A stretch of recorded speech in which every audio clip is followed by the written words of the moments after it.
Halo semuanya, selamat datang di Rumah Jagoan Kancil. Di sini tempatnya kita untuk mengobrol seputar para jagoan-jagoan Indonesia.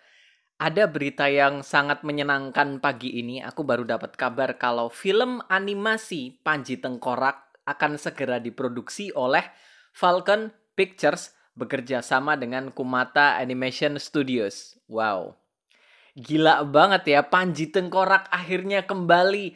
Kita beberapa waktu yang lalu sempat mendengar kabar kalau Panji Tengkorak akan dibuat menjadi film live action ya. Waktu itu sutradaranya masih Mbak Upi yang menyutradarai film Sri Asih. Akhirnya nggak jadi. Dan setelah itu aku sempat mendengar juga tentang kabar Anggi Umbara menjadi sutradaranya. Tapi tetap akhirnya nggak jadi juga. Dan akhirnya sekarang diproduksi menjadi film animasi. Nggak apa-apa, aku sih nggak apa-apa. Mau itu dibuat menjadi film live action atau film animasi, nggak apa-apa. Yang penting pada akhirnya Panji Tengkorak kembali kan. Udah lama banget kita nggak menyaksikan Panji Tengkorak. Bahkan anak-anak generasi zaman sekarang juga banyak yang kurang tahu Panji Tengkorak itu sebenarnya siapa. Mereka mungkin hanya mendengar nama-namanya aja. Anak-anak zaman sekarang mereka mungkin hanya mendengar nama-nama tentang si buta dari gua hantu, Wiro Sableng, dan Panji Tengkorak tanpa mereka benar-benar tahu ceritanya itu seperti apa. Jadi ini kesempatan yang bagus karena Panji Tengkorak itu ceritanya bagus banget guys. Bagus banget. Panji Tengkorak itu asalnya dari komik yang dibuat oleh komikus Hans Jaladara pada tahun 1968. Udah selama itu. Dan pernah dibuat film layar lebarnya pada tahun 1971. Lalu, sama seperti Si Buta dari Gua Hantu dan juga Wiro Sableng, Panji Tengkorak juga pernah diadaptasikan menjadi serial televisi pada tahun 90-an lah. Aku lupa tepatnya, tapi pada tahun 90-an. Sama seperti Si Buta dari Gua Hantu dan juga Wiro Sableng. Yang paling aku suka dari Panji Tengkorak itu ya, karakter ini tuh berbeda dengan tokoh-tokoh pendekar silat yang lainnya. Kalau pendekar-pendekar silat lainnya itu mereka berasal dari pendekar golongan putih ya kan. Sementara Panji Tengkorak itu berasal dari golongan hitam. Dia mempelajari ilmu silat aliran-aliran hitam. Jadi ceritanya Panji Tengkorak itu adalah seorang pendekar dari golongan hitam yang bernama Panji.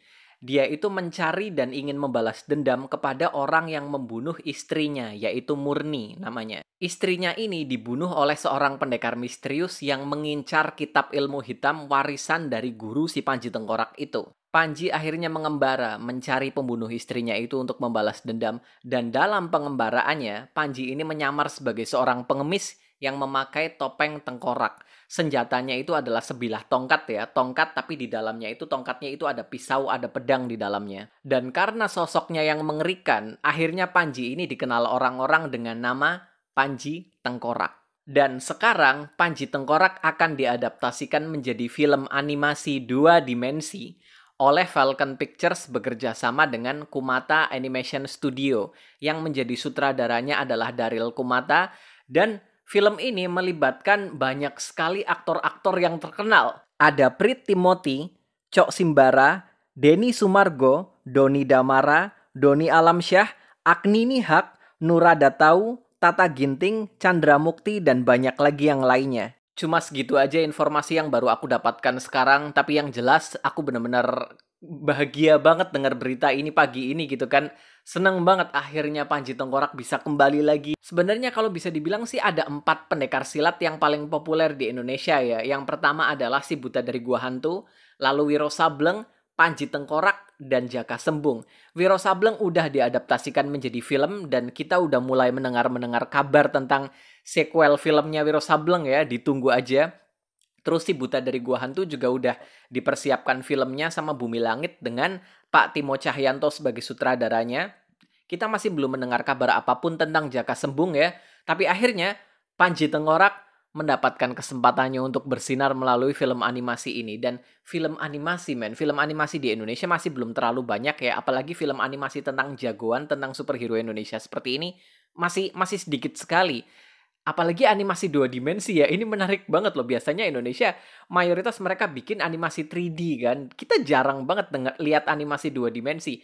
Meskipun sebenarnya pasar di Indonesia kalau aku lihat ya, untuk film-film action seperti ini, Indonesia lebih banyak mengkonsumsi animasi 2 dimensi dari Jepang ya. Jadi kalau untuk hal seperti ini sebenarnya pasarnya lebih ke arah animasi 2 dimensi kalau aku lihat sih, cuman kalau aku lihat di Indonesia kebanyakan justru bikin animasi 3 dimensi.